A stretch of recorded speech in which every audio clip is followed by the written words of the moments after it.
Salut à tous, on se retrouve aujourd'hui pour parler du Paris Saint-Germain ce samedi 28 février et on commence directement avec la Ligue des Champions et avec le tirage au sort qui a été effectué hier. Donc ça y est, on connaît tous bien sûr l'adversaire du Paris Saint-Germain pour les huitièmes, donc ça sera l'équipe anglaise de Chelsea, donc c'était soit eux soit le Barça. Bon, pour moi c'était peu importe, De toute façon, ça allait être bien sûr une équipe redoutable, donc ça sera les Blues de Chelsea. Donc le match aller, mercredi 11 mars prochain, 21h au Parc des Princes, et le match retour le mardi 17. Donc voilà, en l'espace de 6 jours, les deux matchs auront été joués et on saura si le Paris Saint-Germain accédera ou non, bien sûr, au quart de finale. Donc voilà, bien sûr, maintenant il faut préparer cette rencontre. N'oubliez pas que le match aller le 11 mars, on est le 28 février, demain on est déjà le 1er mars. Voilà, c'est dans à peu près une dizaine de jours, un peu plus de 10 jours, voilà, c'est cette rencontre. Donc elle va approcher très rapidement. Donc concernant bien sûr ce match, on en parle un petit peu bien sûr, c'est les finalistes de la dernière Coupe du Monde des clubs, les gars, qui s'affrontent. On se souvient que le Paris Saint-Germain avait perdu en plus une grosse défaite, je crois que ça va être un 3-0 pris en finale face à Chelsea. Donc il y aura certainement un esprit de revanche voilà, pour les joueurs parisiens par rapport à ce qui s'est passé bien sûr lors de ce match. Il y a eu beaucoup de chambrage de la part des joueurs de Chelsea sur les joueurs du PSG. Par exemple, João Pedro, les gars, avait rendu fou les Parisiens, il s'était embrouillé avec Donnarumma, avec Luis Enrique qui l'avait poussé. On peut voir la photo en bas à droite, il s'était mis au sol, João Pedro. Donc voilà, ça a été très chaud, c'était même pas non plus parti en bagarre générale à la fin de match. Mais il y a eu pas mal d'échauffourées bien sûr à la fin de cette rencontre. Donc voilà, concernant bien sûr le retour du PSG. Et concernant le tableau final, parce que Paris, oui, est dans la partie pour moi la plus compliquée, parce qu'il y a une partie de gauche et une partie de droite. Et comme souvent, de toute façon, le PSG a très rarement de la chance, comme en Ligue des Champions. Quand on voit encore les adversaires cette saison en phase de poule, pareil pour la saison dernière, encore les adversaires en phase de poule, c'est à chaque fois bien sûr que du lourd. Et là, c'est vrai que Paris, peut-être ils auraient été dans l'autre partie du tableau, ça aurait été... Il n'y a rien de facile, mais ça aurait peut-être été plutôt abordable, que là, ça sera très compliqué. Il y a du Chelsea. Si tu passes contre Chelsea, soit le Gala ou Liverpool, on va partir à chaque fois les équipes favorites. Donc Liverpool, on peut potentiellement avoir un PSG Liverpool avec potentiellement, si Paris venait aller loin, toujours des matchs à l'extérieur. Voilà, les matchs retour seront toujours à l'extérieur. Et si tu venais à éliminer, on va dire Chelsea ou Liverpool ou le Galatasaray, j'en sais rien, et ben ça sera soit le Real, soit City, soit l'Atalanta ou soit le Bayern Munich. Et puis en finale, tu peux affronter soit le Barça ou peut-être Arsenal. Après, oui, vous allez me dire, c'est la Ligue des Champions. Tous les grands clubs s'affrontent, c'est vrai. Mais c'est vrai que si tu compares peut-être avec d'autres équipes, bien sûr, pour moi, la partie droite a peut-être des équipes plus abordables. Et surtout, si on regarde, les gars, sur les 10 dernières Ligues des Champions remportées depuis 2016, toutes les équipes-là, pratiquement toutes, en ont gagné une. Donc le Bayern, City, le Real, Liverpool et le PSG et Chelsea. Il y a seulement le Galatasaray et l'Atalanta qui n'ont pas gagné la Ligue des Champions sur les 10 dernières années. Alors que de l'autre côté, aucune équipe sur les 10 dernières années ont gagné la Ligue des Champions. La dernière, c'est le Barça. De toute façon, il n'y a que le Barça du côté droit qui a gagné au moins une Ligue des Champions. Ils en ont remporté 5. C'était en 2015. Sinon, Newcastle, Atlético, Tottenham, Bodø/Glimt, Sporting, Arsenal, Leverkusen n'ont jamais remporté la LDC. Voilà, par rapport à l'expérience, tout ça. Et c'est vrai que côté gauche, on a l'impression plus compliqué après. Voilà. On espère que Paris aille le plus loin possible. Mais voilà, c'est encore bien sûr c'est la guerre. Voilà, pour le Paris Saint-Germain pour aller jusqu'à la fin. Donc du coup les gars, avec ces deux matchs de Ligue des Champions contre Chelsea, on a mise à jour bien sûr par rapport au calendrier. Donc tout d'abord donc le Havre qu'on va parler aussi bien sûr aujourd'hui, parce que on parle de la Ligue des Champions, parce qu'on connaît l'adversaire, mais aujourd'hui match important face au Havre qu'on parlera juste après. Donc le Havre ce soir 21h05. Ensuite les gars, il y aura un match face à Monaco. Ça sera la semaine prochaine, le 6. Le 6, ça doit être, je sais pas, c'est peut-être samedi soir, samedi ou vendredi, je ne sais pas exactement. Je peux regarder, tiens, je vais vous regarder directement le programme. Donc le 6, ça sera un vendredi. Donc vendredi prochain, du coup, ce PSG Monaco.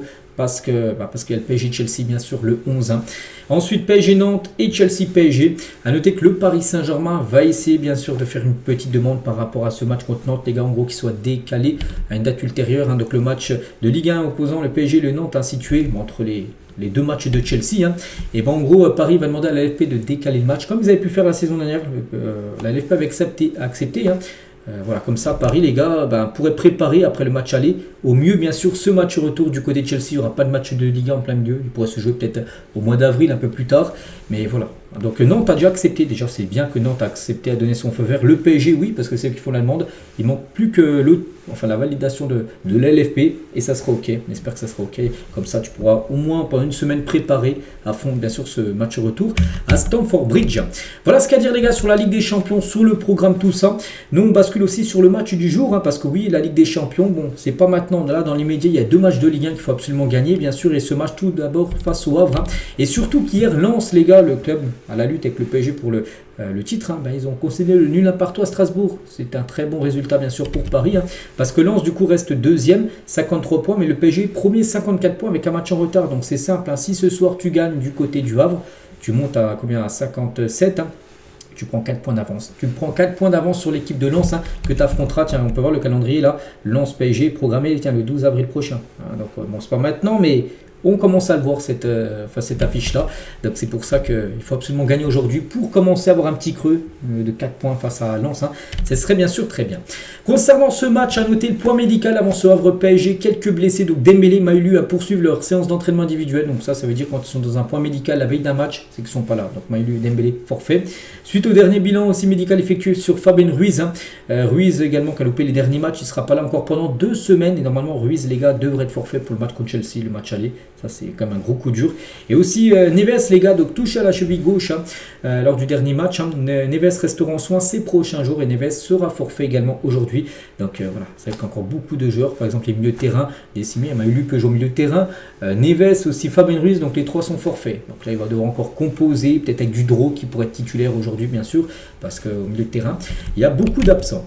Enrique, tiens, tout d'abord sur la Ligue 1, il lance en conférence de presse. Donc ça sera difficile de gagner le championnat. Ils sont là. On va voir leur match contre Strasbourg. Donc il a fait la conférence de presse avant le match. On aurait pu voir ça a fait un partout.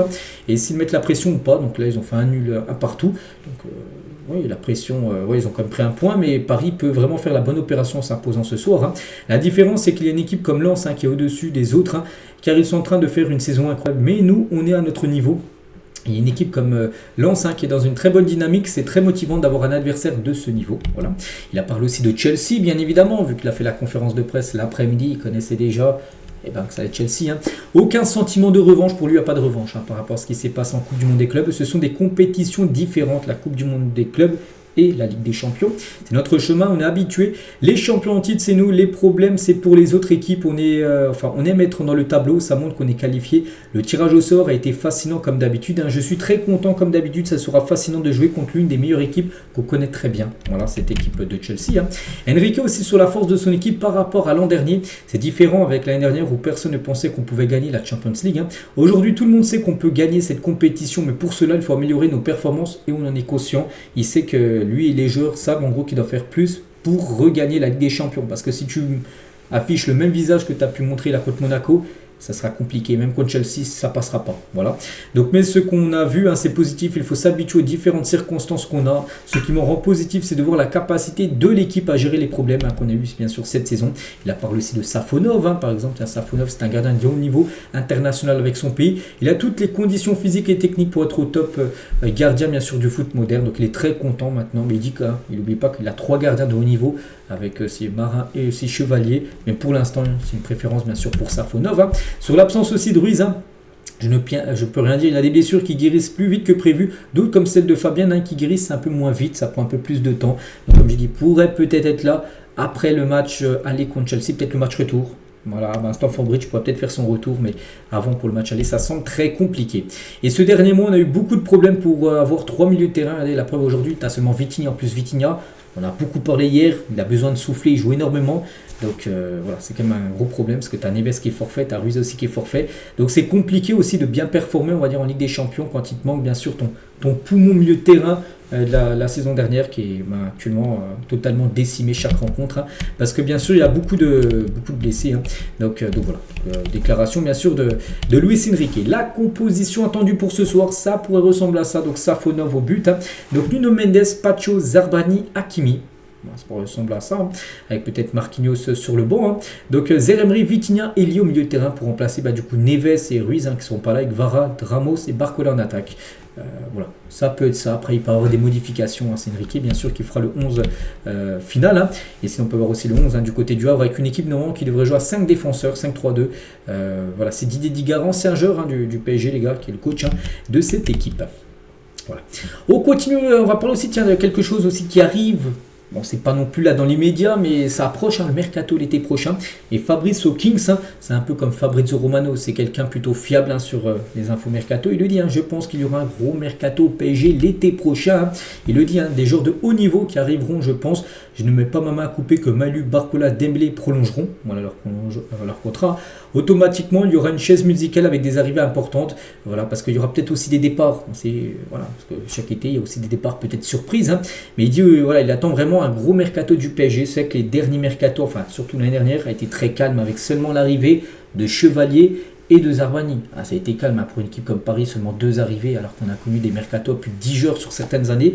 Mais l'été prochain, il y a eu seulement Dro qui est arrivé en janvier, mais l'été prochain, ça annonce quand même peut-être 5-6 joueurs et peut-être quand même peut-être 1 ou 2 joueurs vraiment de premier plan, peut-être des Alvarez, vraiment des joueurs qu'il faut, un buteur, je pense vraiment qu'il faut déjà un grand défenseur central. Bon, pas en taille, mais vraiment un joueur capable de vraiment de rivaliser avec Marquinhos pour une place de titulaire, parce que Zarouani c'est un flop, et aussi un numéro 9. Voilà, pour moi, et peut-être même un milieu, parce que quand tu vois tous les joueurs blessés au milieu de terrain, voilà, je pense sur chaque ligne il faudra au moins un joueur, peut-être pas au gardien parce que tu as ce qu'il faut, mais un défenseur, un milieu et un attaquant, au moins 3 recrues et en plus de premier plan qu'il faudra, je pense, pour l'été prochain.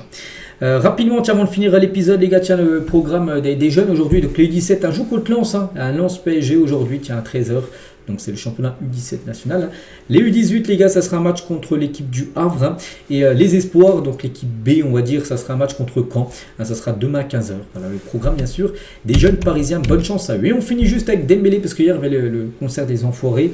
Et Dembélé, les gars, était présent juste au début. Il a fait une petite apparition de 2 ou 3 minutes.